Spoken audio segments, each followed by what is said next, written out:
Perbudakan dan ketidakadilan sosial. Matahari pagi Mekah membakar pasir dan atap rumah dengan sinarnya yang terik. Kota itu tampak hidup, ramai pedagang yang menjerit, unta yang meringkik, dan orang-orang yang berjalan tergesa-gesa di lorong-lorong sempit. Namun, di antara hiruk-pikuk itu, ada wajah-wajah yang tidak memiliki suara.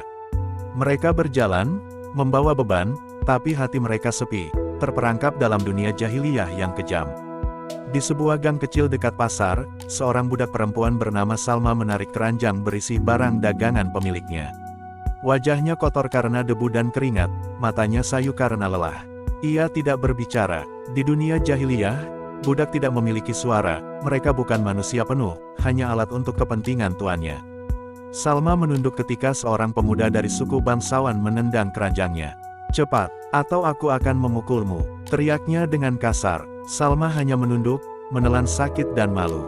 Ia tahu melawan berarti menghadapi kemarahan pemilik atau masyarakat yang tidak peduli.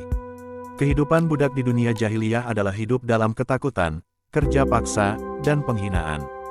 Di sudut pasar, seorang budak laki-laki bernama Hamid membawa air dari sumur. Ia baru berumur 13 tahun, tetapi tubuhnya sudah berotot karena kerja keras. Tangan dan kakinya lecet, matanya sembab, tetapi ia terus berjalan. Seorang pedagang tua menepuk punggungnya dengan kasar. "Lebih cepat, Hamid, jangan membuatku menunggu." Hamid menggigit bibirnya, menahan amarah yang membakar. Ia sadar bahwa suara protes hanyalah kematian atau penghinaan lebih lanjut. Dunia jahiliyah menempatkan budak di posisi paling rendah, tidak ada hak, tidak ada suara, dan tidak ada harapan. Di rumah seorang bangsawan, seorang pemilik budak bernama Abu Qasim mengumpulkan anak-anak budak. "Kalian harus bekerja sampai lelah, sampai kalian menangis, sampai kalian lupa siapa kalian. Dunia jahiliyah adalah dunia orang kuat, dan kalian hanya alat. Jangan berani membantah." Seorang anak bernama Raffi menunduk, hatinya sakit. "Aku lelah, aku ingin pulang." Abu Qasim tertawa keras. "Pulang, kau tidak memiliki rumah sendiri. Kau adalah milikku." Dunia jahiliyah mengajarkan yang lemah untuk tunduk, dan yang kuat untuk menindas. Raffi menggigit tangan untuk menahan tangis. Dunia jahiliyah tidak mengenal belas kasih. Bahkan anak-anak pun menjadi budak moral dan fisik dari budaya yang penuh kekerasan. Di lorong lain, seorang budak perempuan bernama Laila sedang menyiapkan minuman untuk tamu bangsawan. Wajahnya pucat, tubuhnya gemetar karena ketakutan. Seorang pemuda mabuk mengambil minumannya dan menumpahkan di lantai. "Kau bodoh, kau tidak tahu bagaimana melayani orang," teriak pemuda itu. Laila hanya menunduk, menahan malu dan amarah. Ia tahu jika ia menentang, ia akan dipukul atau bahkan dijual ke pemilik lain yang lebih kejam. Dunia jahiliyah menegaskan bahwa budak adalah alat hiburan, pelayan, dan korban penindasan sosial. Di sebuah gang sempit, Ibrahim berjalan diam-diam, menyaksikan semua ini dengan hati yang sakit. Ia melihat manusia kehilangan kemanusiaannya karena sistem jahiliyah yang kejam. Orang kaya berkuasa, budak dipaksa, dan ketidakadilan sosial menjadi hukum yang diterima tanpa pertanyaan. Ia bertemu dengan Hamid dan Salma yang sedang duduk diam di tepi jalan, menatap ke tanah. "Apakah kalian tidak ingin melawan?" tanya Ibrahim pelan. Hamid menatapnya dengan mata yang penuh ketakutan. "Melawan? Apa yang bisa kami lakukan? Dunia jahiliyah tidak memberi kami hak, bahkan untuk bernapas." Salma menunduk. "Aku ingin bebas, tapi di dunia ini, orang seperti aku tidak memiliki suara. Aku hanya ada untuk melayani, untuk bekerja, untuk menderita." Ibrahim merasa hatinya tercekik. Ia menyadari bahwa dunia jahiliyah tidak hanya menindas fisik, tetapi juga hati. Budak dibentuk menjadi alat, ditakut-takuti, dan dibiasakan menerima penderitaan sebagai nasib. Di pasar, seorang pedagang kaya menertawakan anak-anak budak yang menjual rempah dan barang dagangan kecil. "Hahaha, kalian ini buruk sekali. Kalau kau tidak cepat, aku akan memukulmu. Dan ingat, dunia jahiliyah tidak pernah memberi ampun kepada yang lemah." Seorang anak budak menunduk, memegang dagangannya erat. Ia takut kehilangan koin yang sedikit, takut dipukul, takut dipermalukan. Dunia jahiliyah menanamkan rasa takut dalam setiap gerakan dan napas manusia yang berada di posisi paling rendah.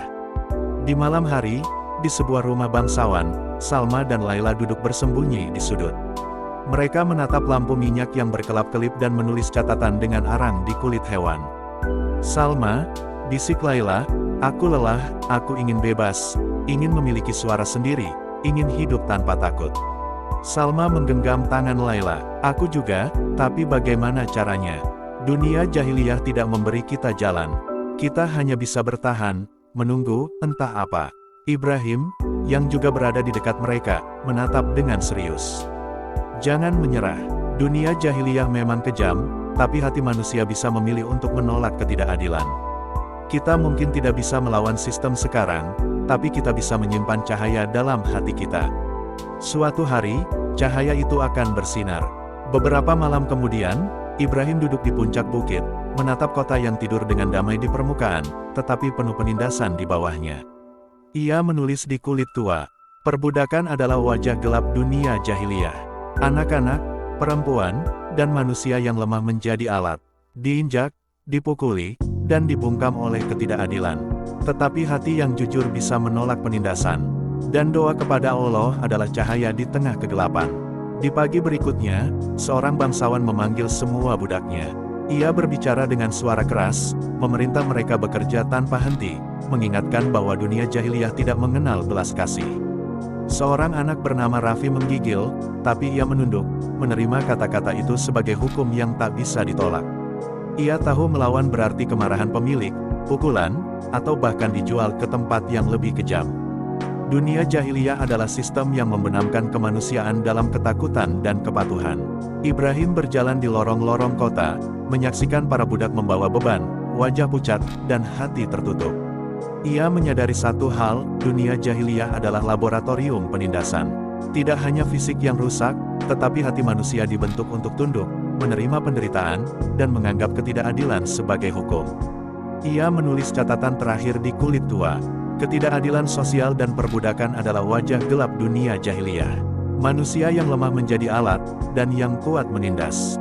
Tetapi hati yang jujur tetap bisa menolak, menemukan cahaya di tengah kegelapan, dan mengingat bahwa hanya Allah yang Maha Adil. Di malam yang sunyi, kota Mekah tertidur dengan debu, aroma rempah, dan ketakutan yang menyelimuti budak-budaknya. Tapi Ibrahim tahu, meski dunia jahiliyah penuh ketidakadilan, cahaya hati manusia yang jujur tetap hidup. Hanya mereka yang menolak kebodohan, menolak penindasan, dan berpegang pada kebenaran, yang bisa menjadi cahaya di tengah gelapnya dunia.